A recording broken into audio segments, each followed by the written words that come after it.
हनुमान जी से जुड़ा मैं आपको एक उपाय और बताती हूँ। देखिए, अगर कोई मकान बना रहा है, उसके मकान बनने में रुकावट आ रही है, मकान नहीं बन रहा है, ऐसा होता है हम लोग मकान तो शुरू कर देते हैं। अच्छा। और आगे बनने में दिक्कत आती है, उसमें रुकावट आ जाती है, बनते बनते काम में बाधा आ जाती है, बनता ही नहीं है। ठीक है, सब ये कहते हैं अरे शुरुआत तो कर दी है, बिल्डिंग खड़ी है, लेकिन पता नहीं क्या हो रहा है, आगे बढ़ ही नहीं रहा है काम। और कई लोग ऐसे होते हैं, प्लॉट ले लिया फिर मकान नहीं बन रहा है, तो उसमें आपने क्या करना है, 4 दिन तक 4 बार हनुमान चालीसा का पाठ करना है। 4 दिन तक 4 बार। जैसे आपने शनिवार से शुरू किया या मंगलवार से शुरू कर लीजिए। जय सिया राम। जय सिया राम। सब सुख लाए तुम्हारी सरना, तुम रक्षक काहू को डरना। हनुमान जी की प्रसन्नता से, हनुमान जी की कृपा से सब सुगम हो जाता है जीवन में। जैसे जैसे भक्त हनुमान जी की भक्ति करते हैं, उनकी शरण में जाते हैं, वैसे वैसे चीज़ें अनुकूल होने लगती हैं और जीवन की समस्याएं कम होने लगती हैं। आज हमारे सामने प्रतिमा शर्मा जी उपस्थित हैं। स्वागत है आपका। जय सिया राम। जय सिया राम। और प्रतिमा शर्मा जी वैदिक ज्योतिष की जानकार हैं, हनुमान जी की भी आप साधिका हैं, भक्त हैं। हाँ जी। और एक अच्छी बात यह है कि आप तो वॉइस रीडिंग भी करती हैं, आवाज़ से भी आप बहुत कुछ समझ लेती हैं, पकड़ लेती हैं और उचित परामर्श लोगों को देती हैं। साथ ही आप फेस रीडिंग भी करती हैं। हाँ जी। फेस रीडिंग भी आप करती हैं। तो आज हम प्रतिमा जी से सबसे पहले इस पहले कार्यक्रम में हम आपसे यही जानेंगे कि आप भक्तों के कल्याण के लिए, भक्तों के विश्वास के लिए बताएं कि क्या भक्त हनुमान जी की पूजा आराधना करें तो जीवन में सब संभव हो जाता है। बिल्कुल सब संभव हो जाएगा। बस ये है कि एक मन में विश्वास लेके पूजा करनी चाहिए। ये नहीं कि नेगेटिव विचार कि अरे मैं कर रहा हूँ, पता नहीं फल मिलेगा या नहीं मिलेगा, ये चीज़ नहीं सोच के करें पूजा। जब भी हनुमान जी की कोई पूजा कर रहे हैं, भक्ति कर रहे हैं, ये सोच के करें कि हनुमान जी मेरे साथ हैं और मेरे संकट दूर करेंगे ही करेंगे। और उनसे कहें कि आपको मेरे संकट दूर करने ही हैं। छोटे मोटे रेमेडीज, उपाय भी हनुमान जी की कर लीजिए। यानी आपने कहा पूरे विश्वास के साथ। पूरे विश्वास, बल्कि आप भक्त हैं तो अधिकार के साथ भी। हाँ जी। देखिए, आप मेरे संकटों को हरिए। अच्छा। आपको हरना ही है, आप हरेंगे। जैसे हम किसी डॉक्टर के पास जाते हैं, हम देखो डॉक्टर तो बहुत है, अब हम किसी ने बताया हमें कि फलाना डॉक्टर है, ये दवाई देते हैं और इससे मरीज हमारी ये बीमारी ठीक हो जाती है, आप भी जाइए। तो हम एक अंदर विश्वास लेके गए कि वो बंदा ठीक हो गया तो मैं भी ठीक हो जाऊंगा। आपने उससे दवाई ली और आपको विश्वास से खाई तो आपको आराम आने लगा। यही चीज़ हमारे ज्योतिष में और हनुमान जी में। अगर हम कोई रेमेडीज़ कर रहे हैं या हनुमान जी की पूजा कर रहे हैं, भक्ति कर रहे हैं, राम जी की पूजा कर रहे हैं, विश्वास से कर रहे हैं, तो वो हमेशा सफल होगी। आपको सफलता मिलेगी। यानी सफलता मिलेगी ही। किसी के कहने से, ऐसे ही किसी ने कहा कि अरे मैंने भी बहुत सारी हनुमान चालीसा करी, आपने मुझे बताया था, लेकिन मुझे तो कुछ भी फल नहीं मिला। आपने उस हनुमान चालीसा को एक कार्य समझ के किया, आपने उसको भक्ति और उससे विश्वास से नहीं किया। आपने किसी ने बताया, मैंने वो कार्य कर लिया, तो फिर कैसे फल मिलेगा आपको? नहीं मिलेगा। हनुमान चालीसा पढ़ रहे हैं, दिमाग में तो कुछ और चल रहा है, आपके दिमाग कहीं और कार्य कर रहा है आपका। अरे मुझे वहाँ जाना था, ये भी करना था, ये था, मतलब बहुत सारी चीज़ें दिमाग में चल रही हैं, लेकिन मुख से क्या चल रहा है? हनुमान चालीसा पढ़ रहे हैं बस। शीघ्र चरण सरोज रज निज मन मुकुर सुधार। इस तरह मत करिए।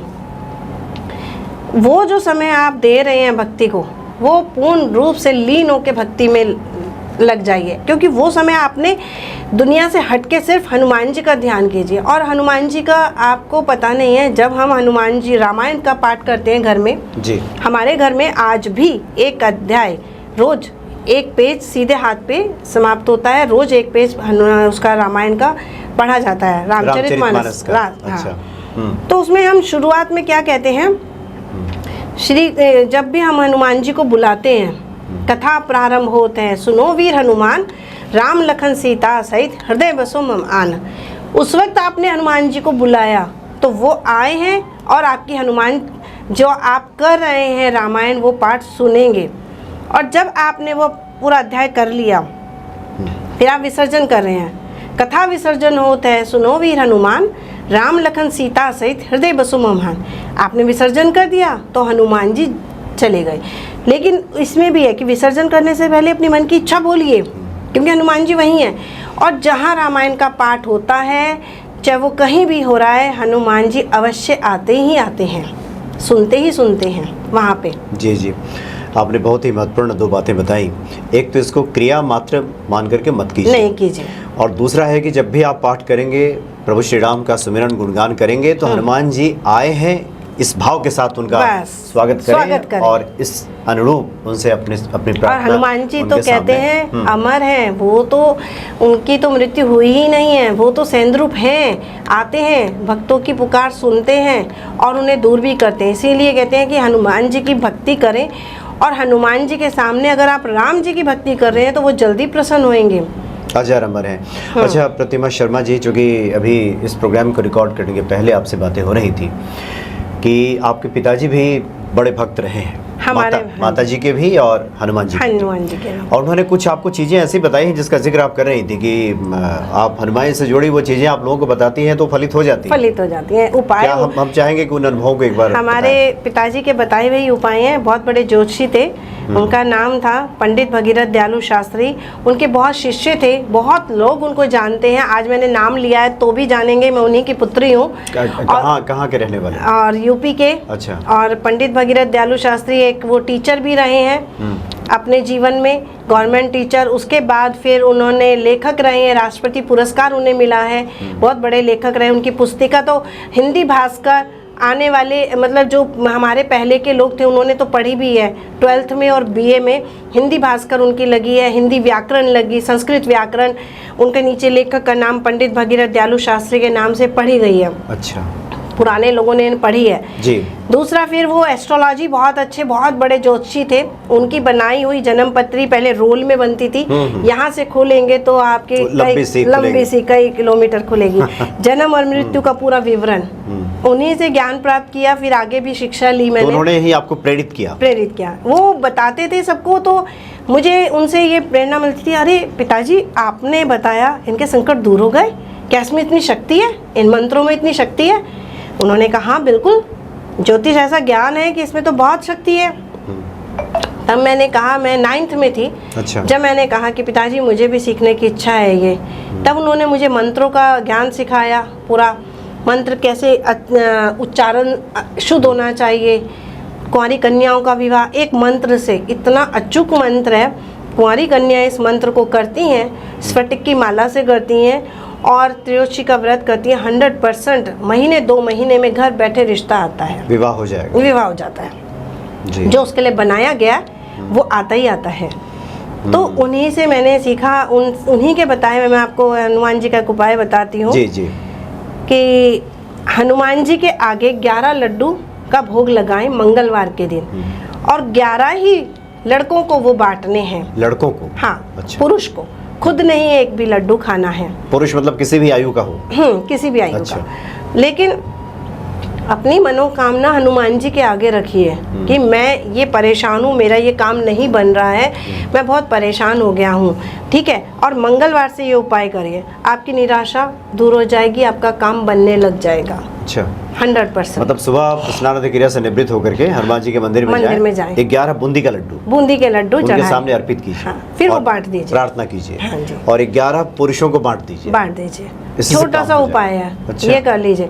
जैसे कई लोग कहते हैं कि मेरी कुंडली नहीं है, मेरा कोई जन्म समय नहीं पता है, तो हनुमान जी का ये उपाय कर दीजिए, आपके काम बनने लग जाएंगे। तो ये आपके अनुभव में बातें आई हैं कि लोगों का काम बना है? बहुत बना है। अच्छा, ऐसा नहीं है, इन छोटे छोटे उपायों से काम बहुत बना है। तो ये रेमेडीज है। तो ये आपके पिताजी ने पहले आपको बताया था कि पिताजी बताते थे अक्सर। मैं सुनती रहती थी उनसे उपाय, और मुझे भी अब इस लाइन में 25 साल हो गए हैं। अच्छा। इसको करते करते, और प्रभु की इतनी कृपा रही है कि जिसको भी जो उपाय बताए हैं या उनका आशीर्वाद है कि लग जाते हैं और वो सिद्ध हो जाते हैं। जिसकी मैं कुंडली देखती हूँ, कई कहते हैं कि कुंडली नहीं है, उनका भी मेरे पास, जैसे पिताजी करते थे, सेम उन्हीं से सीखा है। प्रश्न लगन कुंडली तुरंत बनती है। अच्छा, जब उन्होंने प्रश्न पूछा, लग्न कुंडली से उन्होंने प्रश्न पूछा, उसी समय तैयार होएगी, उसी समय आपका बताया जाएगा कि किस वजह से आप पे संकट आ रहा है, क्यों आ रहा है, और ये उपाय कर लीजिए, संकट दूर हो जाएगा।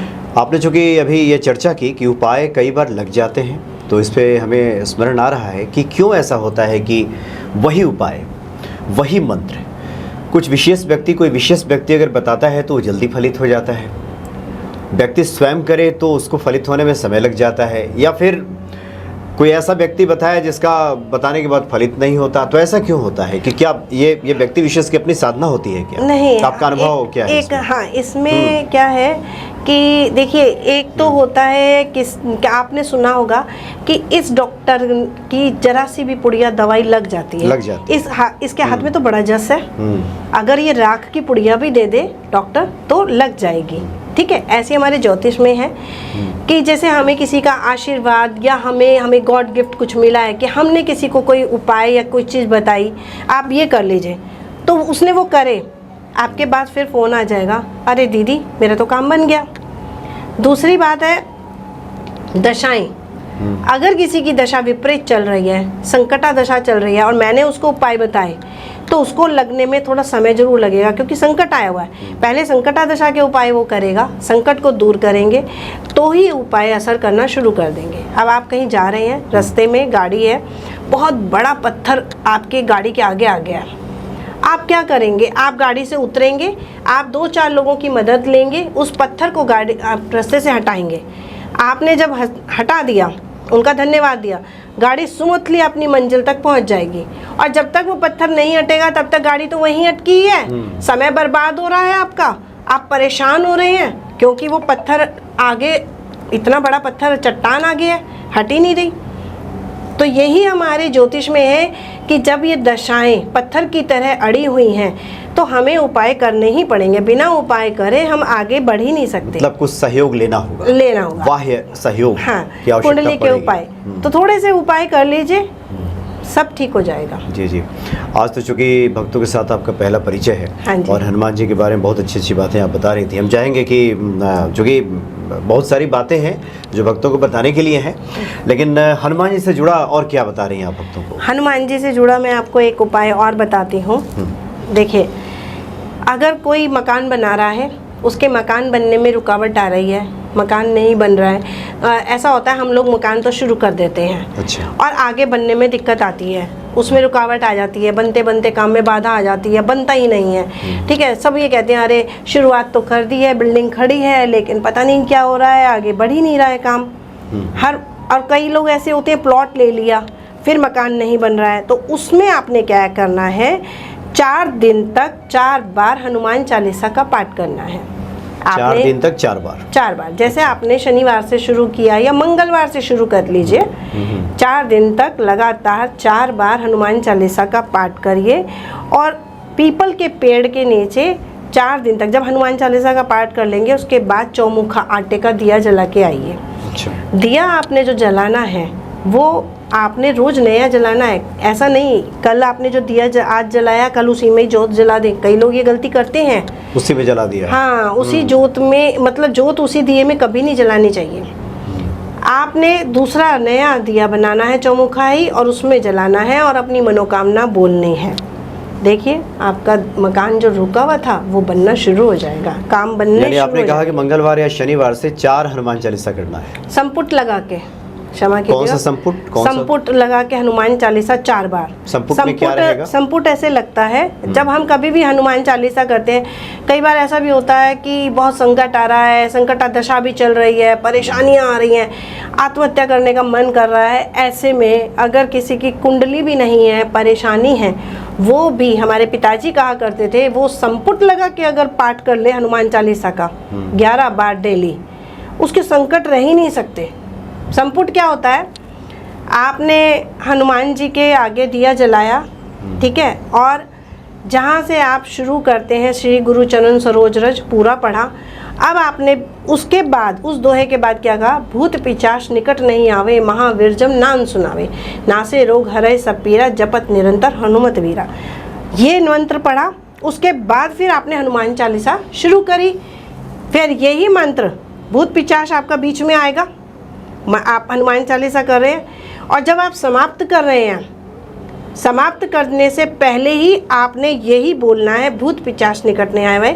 उसके बाद हनुमान चालीसा का आपने समापन करना है। इसको कहते हैं संपुट लगाना। संपुट आपने इसका किया, एक मंत्र का जो बीच में आ रहा है उस लाइन का, यानी वो लाइन हनुमान 3 चालीसा बार में पढ़नी जो है। संपुट है यानी कि ऊपर और नीचे से उसको बांध देना, इसको बीच में कर देना। हाँ। तो ये जो संपुट की चौपाई है, भूत पिशाच निकट नहीं आवे, महावीर जब नाम सुनावे, यही 2 लाइन या फिर संकट कटे मिटे सब पीड़ा हाँ, जो सुमिरे नहीं हनुमान? पूरी 4 लाइन, ये 4 लाइन का हाँ संपुट जी, लेना है, संपुट लेना है, बिल्कुल स्पष्ट है, 4 लाइन का संपुट लेना हाँ, है। हाँ। भूत पिशाच निकट नहीं आवे, महावीर जब नाम सुनावे, संकट कटे मिटे सब पीड़ा जो सुमिरे, या जपत निरंतर हनुमत बीरा। हाँ, ये मतलब पूरी 4 लाइन आपने उसमें पढ़नी है, और शुरू में भी, बीच में भी और लास्ट में भी। जी जी। तो इस तरह से 4 बार में हनुमान लिख लीजिए। चालीसा संपुट के साथ करें, संपुट के साथ करें। और चौथे दिन हाँ जी। आप कह रही हैं कि पीपल के वृक्ष के नीचे नहीं, दीपक जला, डेली अच्छा रोज जलाना है, रोज जलाना है अच्छा। 4 दिन तक। अच्छा, शाम में। हाँ जी, और हनुमान जी की जब चालीसा कर रहे हैं तभी आपने जब चौथी हनुमान चालीसा करेंगे तो अपनी मनोकामना उनके सामने रखिए कि मेरी ये मनोकामना है, मैं हताश हो गया हूँ, मैं निराश हो गया हूँ, मेरा ये काम नहीं बन रहा है हनुमान जी, और आप ही हो जो मेरा साथ दे सकते हो, आप ही हो जो मेरा ये काम बनाओगे, आप पे मुझे पूरा भरोसा है। तो ये और कर लीजिए आप, तो ये मकान बन जाएगा 100%। अच्छा, इसी से जुड़ा एक और कुछ जिज्ञासाएं जो कि अब बहुत महत्वपूर्ण बातें बता रही हैं, जो भक्तों की जिज्ञासा भी इससे काफ़ी आ रही होंगी, कि कई बार ये भक्तों का सवाल होता है हमसे भी जब लोग मिलते हैं, जैसे आप किसी को बताएं कि आप 3 हनुमान चालीसा कीजिए, तो वो कहते हैं हम तो 11 करते हैं। आपसे भी लोग पूछ सकते हैं कि आप तो कह रही हैं 4 ही कीजिए संपुट लगाकर, और अब तक तो हम 21 से 21 करते रहे हैं, मकान नहीं बना। तो ये 4 का संबंध कुछ है क्या, कुछ विशेष है क्या, अगर ज्योतिषीय भाषा में देखें हम तो? हाँ, 4 का देखिए 4 का संबंध इसलिए है कि हम कोई भी चीज कर रहे हैं, कई लोग 11 कर रहे हैं, 21 कर रहे हैं, ठीक है, ये 4 ही चौमुखा दिया जलाना है, 4 ही, हाँ 4 का ही संबंध है कि आपने जो भी काम किया सिर्फ 4 बार हर चीज में कर रहे हैं आप, ठीक है ना। वैसे तो मैं 5 भी कह सकती थी, लेकिन आपने 4 का ही करना है। 4 का मूलांक भी बहुत शुभ है, अगर आप 4 के उससे करते हैं मूलांक, जिनको मूलांक का आता है ज्ञान वो भी बोलेंगे, तो ये 4 का ही करिए।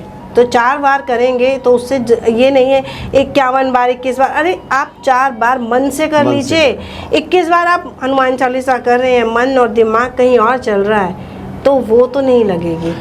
हाँ, गिनती में ना फंसे, और हमने इसलिए स्पष्ट किया कि कई बार भक्तों को लगता है कि हम संख्या से ईश्वर को रिझा लेंगे, ऐसा नहीं है। ज़्यादा संख्या करेंगे तो ईश्वर जल्दी रिझ जाएंगे, वो तो आप सुबह से शाम तक जाप करते रहिए, लेकिन आपने उसमें 5 मिनट भी ध्यान नहीं दिया। अब अगर ठाकुर जी की भक्ति कर रहे हैं, या हनुमान जी की कर रहे हैं, या आप माता रानी की कर रहे हैं, आप किसी भी इष्ट की कर रहे हैं, आप जिनको मानते हैं, लेकिन आपने अगर 5 मिनट भी उनको ध्यान से ध्यान कर लिया तो वो प्रसन्न हो जाएंगे, तो आपका कार्य बन जाएगा। और आप सारा दिन भक्ति कर रहे हैं, लेकिन दिमाग आपका तो वहाँ गया ही नहीं जिनकी भक्ति कर रहे हैं, दिमाग तो कहीं और चल रहा है आपका, तो वो नहीं लगेगी पूजा। तो इससे जिन लोगों को ये गृह संबंधी परेशानी है, हाँ, और ये आजकल बहुत बड़ी चुनौती भी है। एक बात और कहूँगी, जब हनुमान जी की आप भक्ति कर रहे हैं और ये रेमेडीज उपाय कर रहे हैं, तब मांस और मदिरा बिल्कुल त्याग दीजिए, शुद्ध शाकाहारी होके उनकी भक्ति करिए, तो ही आपको फल मिलेगा। आपने मन को भी शांत करिए, सात्विक भोजन करिए। जब आप भक्ति कर रही हैं, ये 4 दिन भी अगर उपाय कर रहे हैं, तो 4 दिन बिल्कुल भी आप उन चीज़ों को हाथ नहीं लगाइए। प्याज तक मत खाइए, लहसुन प्याज का भी आपको त्याग करना होगा। शुद्धता पवित्रता का विशेष ध्यान रखें। अच्छा, आज की घड़ी में एक जिज्ञासा और खासकर महिलाओं के लिए हम चाहते हैं, बहुत सारे ऐसे उपाय होते हैं कि किस दिन 41 दिन के भी हो जाते हैं, जो महिला भक्त हैं उनकी तरफ से जिज्ञासा होती है कि हम लोग कैसे कंटिन्यू करें, बहुत सारी दिक्कतें आ जाती हैं बीच में, तो ऐसे लोगों को क्या बता रहे हैं आप? ऐसे लोगों में देखो, जो महिला करती है, पहले तो हनुमान जी की जो भक्ति महिला कर रही है, पूजा कर रही है, वैसे तो कहा जाता है कि हनुमान जी की भक्ति महिला ना करें, लेकिन आजकल सभी कर रही हैं, तो मानसिक रूप से करें, उसको उच्चारण करके ना करें, मानसिक रूप से हनुमान चालीसा का पाठ करें, ठीक है ना, और सात्विक रहें, और जो उनकी परेशानियां हैं उन दिनों की, उसको स्किप कर दें 7 दिन, उससे आगे फिर अपने दिन को काउंट कर लें। मतलब वो खंडित नहीं माना जाएगा? नहीं, वो खंडित नहीं माना जाएगा, क्योंकि वो ईश्वर की देन है, उसमें प्राकृतिक अवरोध आए तो उसको खंडित नहीं, उसको हम मान लेंगे कि ये कंटिन्यूटी में है, सिलसिलेवार है। हाँ, 7 दिन हटा दिया, फिर आगे दोबारा शुद्धताई से शुरू कर दीजिए, कोई दिक्कत नहीं है। आप कोई भी पूजा करते हैं, मैं भी बताती हूँ, कई पूजा ऐसी हैं जो 41 दिन तक करनी होती हैं। काल सर्प दोष की पूजा है, दिया जलाना है, या कोई और भी पूजा है, वो 41 दिन तक चलेगी आपकी। तो 41 दिन हर लेडीज़ को नहीं मिलते, तो वो दिन आप बीच के छोड़ दीजिए, कोई दिक्कत नहीं है, स्किप कर दीजिए, उस दिन को आगे काउंट कर लीजिए। आज की कड़ी में एक आखिरी जिज्ञासा आपके सामने, आपसे भी बहुत सारे लोग मिलते होंगे तो कहते होंगे सब करके देख लिया, काम नहीं बन रहा, काम नहीं, हनुमान जी तो सुन ही नहीं रहे, ऐसे लोगों को क्या बता रहे हैं? देखो, इसमें भी बहुत लोग ऐसा नहीं है, हमें भी बहुत लोग ऐसे टकराते हैं, बोलते हैं, निराश हो गए हैं, दीदी कुछ नहीं बन रहा है, क्या करूं, हनुमान चालीसा कर करके भी मैं वो हो गया हूं। लेकिन उसमें हम उसकी वो भी देखते हैं प्रश्न लगन कुंडली की, क्यों नहीं बन रहा है इसका काम, ये क्यों इतना परेशान है। अरे चलो इसने भक्ति करी है, और मैं मानती हूँ कई लोग ऐसे भी कहते हैं कि दीदी आपने उपाय तो बता दिए, लेकिन उपाय करने के लिए पैसे भी चाहिए, क्योंकि चीज़ें खरीदेंगे, दान करना है। हाँ, ये मानती हूँ, लेकिन आप अपना जो आप रेगुलर खर्चा कर रहे हैं, मैं ये कहती हूँ कि उसमें से थोड़ा सा खर्चा रोक लीजिए, ज़्यादा नहीं। जैसे 1.25 किलो दाल नहीं ले सकते हैं तो आप जितना ले सकते हैं 250 ग्राम, 2 मुट्ठी, 1 मुट्ठी अपने घर से उतना तो निकालिए। जैसे हनुमान जी के लिए मंदिर में जाते हैं, ज़रूरी नहीं है अगर आपके पास चोला चढ़ाने के लिए नहीं है, आप कहते हैं कि मेरे पास नहीं है, चोला चढ़ाने का पैसा नहीं है, कुछ नहीं है, घर में आपके पास साग सब्जी आती है, टमाटर है आपके पास, गाजर है, जो चीज़ है आप वो ले लीजिए, और उसमें दक्षिणा में अगर आप 1.25 रुपया, 11 रुपये जो भी रख सकते हैं वो रख के पंडित जी को दे दीजिए। पंडित जी समझ जाएंगे कि ये इन्होंने मंगलवार के दिन का दिया है। लाल मसूर की दाल है घर में, आप वो दे दीजिए, लाल मसूर की दाल, गुड़, चीनी जो भी है, मीठा ज़रूर रख के दीजिए जो दान लगेगा। और शहद की बोतल छोटे वाली सस्ती वाली खरीद लीजिए, बहुत अच्छा अचूक उपाय है, 100% लगेगा। मंगल की अगर महादशा चल रही है, मंगल आया हुआ है आपका, और मंगल आपके बनते काम में बाधा भी दे रहा है, अब पता नहीं कौन से घर में आपका बैठा है, लेकिन मंगल आया तो क्रोध तो दिलाएगा ही, मंगल है, क्रोधित ग्रह है तो क्रोध दिला रहा है। तो उसमें आप लाल मसूर की दाल, आटे की लोई में 1 मुट्ठी लाल मसूर की दाल, सबके घर होती है, लाल मसूर की दाल 1 मुट्ठी डालिए, गुड़ डालिए, आटे की लोई को पूरा बंद करिए, और आपने सांड को खिला दीजिए। सांड नहीं मिलता है तो गाय को ऑप्शन है, लेकिन आप सांड को ही खिलाएंगे तो ज़्यादा अच्छा रहेगा। पंडित जी को दे दीजिए 1 कटोरी मसूर की दाल, उस पर गुड़ रख के 11 रुपये रख कर मंगलवार के दिन। 2 टमाटर हनुमान जी के वहाँ पे पास में चढ़ा दीजिए, बूंदी का प्रसाद नहीं चढ़ा सकते हैं तो मतलब कुछ भी करिए, थोड़ा सा भी उपाय करेंगे तो 100% रिजल्ट निकलेगा। और क्योंकि आप भोजन कर रहे हैं, पेट भर रहा है ना आपका, क्योंकि आपने भोजन किया, पेट भर रहा है। इसी तरह आपने उपाय किए तो 100% फल मिलेगा, क्यों नहीं मिलेगा। हमारे यूनिवर्स में वो पैगाम वो पूरा जाता है कि भाई आपने उपाय किया है तो प्रभु सुन रहे हैं, और प्रभु उसका फल देंगे ही देंगे आपको, क्योंकि हर क्रिया का एक प्रतिफल है। श्रद्धा से करिए बस। जब कोई भी कार्य होता है तो एक निर्धारित उसका फल है, मिलेगा, और वो निश्चित तौर पे मिलेगा, भले ही समय निराश मत होइए, करते रहिए, पूजा में लगे रहिए। तो बड़ा आनंद आया आपसे बातचीत करके, और हनुमान जी की प्रेरणा रही तो आगे भी हम लोग अन्य विषयों पे बातचीत करेंगे। बहुत बहुत धन्यवाद आपका। जय श्री राम। जय श्री राम। जय श्री राम।